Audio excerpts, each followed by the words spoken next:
बिस्मिल्लाहिर्रहमानिर्रहीम अस्सलामुअलैकुम। मैं हूं आपका एडमिन मोहम्मद इमरान और आप देख रहे हैं मेरा यूट्यूब चैनल इमरान साहब। दोस्तों, सीटी का जो पेपर कल हुआ है पेशावर डिवीज़न का, उसके अंदर मैथमेटिक्स के जो क्वेश्चंस हैं, मेरी कोशिश है तमाम क्वेश्चंस आप लोगों के लिए इस चैनल के ऊपर अपलोड करूं। कुछ क्वेश्चंस इस वीडियो में आप लोगों को मिलने वाले हैं जिनके टेस्ट अभी होने हैं, स्क्रीनिंग टेस्ट या कंप्यूटर बेस्ड टेस्ट। उनके लिए आप इन क्वेश्चंस को रेफर कर सकते हैं, इनको देख सकते हैं। सबसे पहला क्वेश्चन यहाँ पर गिवन है, if A ratio B equals 2:3 and B ratio C is equal to 3:4। आपको दो रेशोज गिवन है, ए रेशो बी और दूसरा B ratio C. Find the continued ratio between A ratio B ratio C. आप लोगों ने इस चीज को निकालना है, इस चीज को फाइंड आउट करना है। इस तरह का क्वेश्चन अगर आपके पेपर में आए तो सबसे पहले आपने क्या करना है, आपने सिंपली इनको ऐसे लिखना है, ए रेशो बी इक्वल्स 2:3, जस्ट इसलिए कि आपको ये क्लियर हो जाए।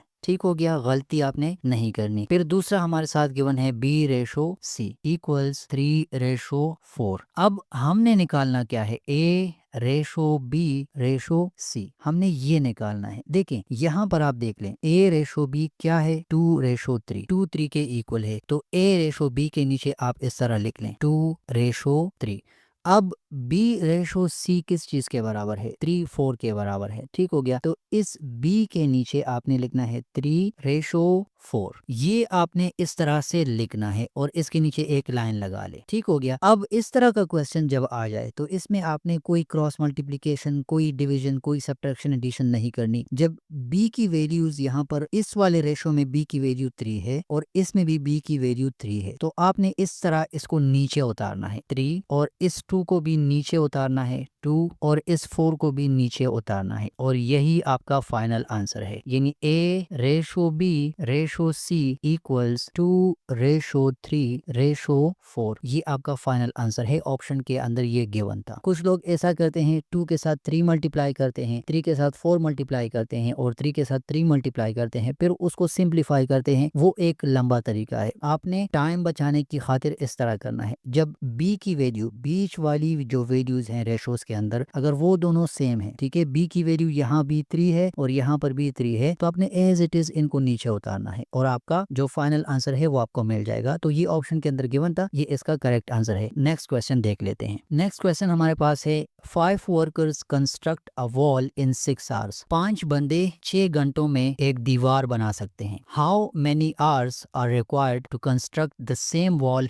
Bye 3 workers. अब यहाँ पर आपसे पूछा जा रहा है कि कितने घंटे लगेंगे। ठीक है, हाउ मेनी आवर्स, कितने घंटे लगेंगे अगर बंदे 3 हो जाएं। ठीक हो गया। तो अब ये प्रोपोर्शन का एक क्वेश्चन है और काफी सिंपल है, काफी इंटरेस्टिंग है। इसको आपने कैसे सॉल्व करना है, देखें। इसको जब आप सॉल्व करेंगे तो आपके पास दो क्वांटिटीज हैं। एक क्वांटिटी आपके पास है वर्कर्स की। ठीक हो गया, आपने इस तरह वर्कर्स लिखना है, रेशो आवर्स। ठीक हो गया, आपने ऐसे लिखना है, लिख लिया। अब 5 वर्कर्स जब थे तो कितने घंटे लग रहे थे, 6 घंटे। आपको कह रहे हैं कि कितने घंटे लगेंगे दूसरी क्वांटिटी के अंदर, घंटे हम निकाल रहे हैं x। तो यहाँ पर आवर्स की वैल्यू अननोन है, उसके लिए हमने वेरिएबल लगा लिया x, और 3 बंदे गिवन है। ठीक है, अगर बंदे हमने 3 कर लिए। इतना काम करने के बाद अब आपने सोचना है कि इनके बीच में ताल्लुक कौन सा है। लेकिन उससे पहले जहां पर x हो, ठीक है, जहां पर अननोन वैल्यू हो, वहां पर आप ऐसा एक एरो लगा लें। हमेशा ऊपर की तरफ आपने एरो लगाना है। इस चीज को मैं अपने चैनल के ऊपर वीडियोस के अंदर डिस्कस कर चुका हूं। आपने इस मेथड के लिए डायरेक्टली यहाँ पर एक एरो लगाना है जहां पर x हो। ठीक है, जहां आप वैल्यू निकाल रहे हो, जो वैल्यू आपको पता ना हो, तो उसके लिए आपने एक ऐसा अप एरो लगाना है। अब इन दोनों के बीच में ताल्लुक को आपने देखना है, रिलेशनशिप को। या तो रिलेशनशिप डायरेक्ट होगा या फिर रिलेशनशिप इनवर्स होगा। इनवर्स का मतलब एक क्वांटिटी हम अगर बढ़ाएं तो दूसरी कम होगी। डायरेक्ट का मतलब एक क्वांटिटी के बढ़ाने से दूसरी क्वांटिटी भी बढ़ जाएगी। तो डायरेक्ट या इनवर्स रिलेशनशिप अब आपने यहाँ पर निकालना है। देखिए, वर्कर्स और आवर्स का ताल्लुक हमने निकालना है। अगर हम ज्यादा बंदे लगाएंगे तो घंटे लाजमी सी बात है कम लगेंगे।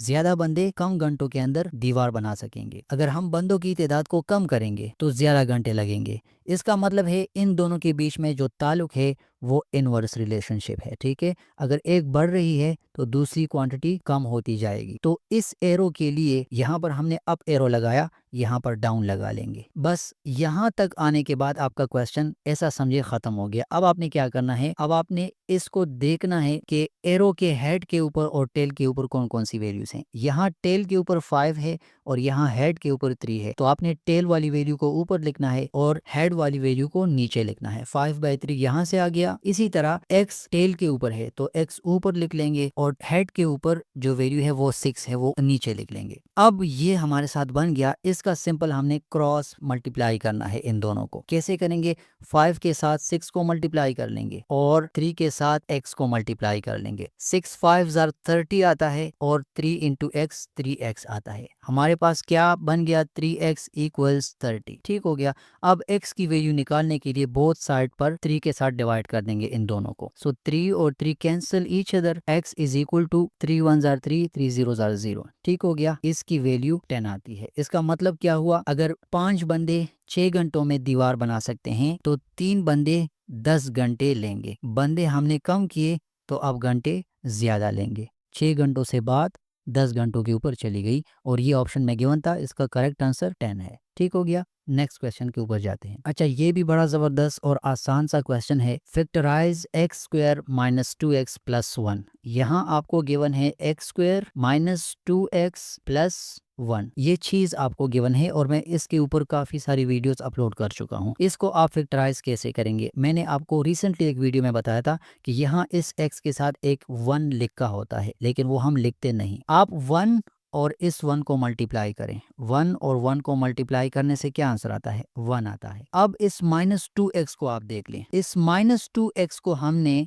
यहाँ पर दो वैल्यूज की शेप में ऐसे लिखना है कि उनको प्लस या माइनस करने से -2x आए और उनको मल्टीप्लाई करने से 1 आए। तो वो हमारे पास एक -x, दूसरा भी -x। अगर हम -x और -x को मल्टीप्लाई करें तो यहाँ इसका जो कोफिशिएंट है वो हमें 1 की वैल्यू देगा। Minus into minus plus, 1 into 1 1, तो मल्टीप्लाई से +1 आता है।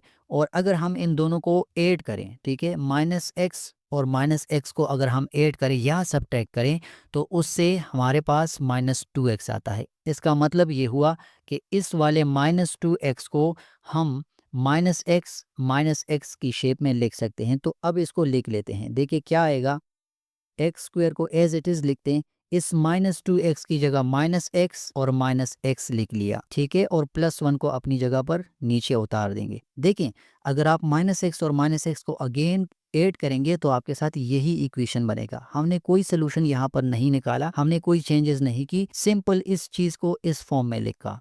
अगेन ये इक्वेशन और ये इक्वेशन दोनों आपस में इक्वल हैं। अब देखें, इन दोनों में और इन दोनों में एक एक चीज कॉमन है। यहाँ पर x कॉमन है तो इन दोनों से x कॉमन जाएगा तो आपके पास बच जाएगा x -1। यहाँ पर -1 को कॉमन करेंगे तो यहाँ बच जाएगा x -1। अब अगेन x -1 यहाँ पर आ गया और x -1 यहाँ पर आ गया, तो हम इन दोनों से एक x -1 को कॉमन ले लेंगे। इन दोनों से, इससे और इससे x -1 कॉमन कर लेंगे। ठीक हो गया। और ये x -1 एज इट इज यहाँ पर लिख लेंगे। तो इसका करेक्ट आंसर ये है। ये दोनों इसके फैक्टर्स हैं, इस इक्वेशन के ये दोनों फैक्टर्स हैं। और ये ऑप्शन के अंदर गिवन था, ऑप्शन ए था। ठीक है, तो इसको हमने ऐसे सॉल्व करना है। अब नेक्स्ट क्वेश्चन के ऊपर जाते हैं। ये बड़ा जबरदस्त क्वेश्चन है और काफी इजी भी है। Find the value of 76 increased in the ratio 5:2। आप वो वैल्यू निकाल लो, ठीक है, 76 के लिए, जब इसको हम 5:2 के साथ इंक्रीज करें। तो जब इस तरह का क्वेश्चन आए, इसको सॉल्व करने का तरीका ये है,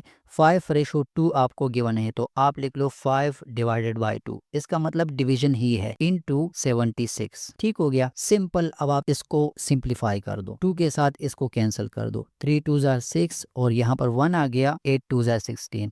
आपके पास 38 मल्टीप्लाई बाई 5 रह गया। इन दोनों को आप मल्टीप्लाई कर दो। 8 5 40, 4 कैरी हो गया, 5 3 15, 15 + 4 19। इसका करेक्ट आंसर है 190। और ये ऑप्शन के अंदर गिवन था, option A B C whatever जहां पर भी गिवन था, 190 इसका करेक्ट आंसर है। ठीक है, तो ये 4 क्वेश्चन इस वीडियो में मैंने आपके सामने रख दिए।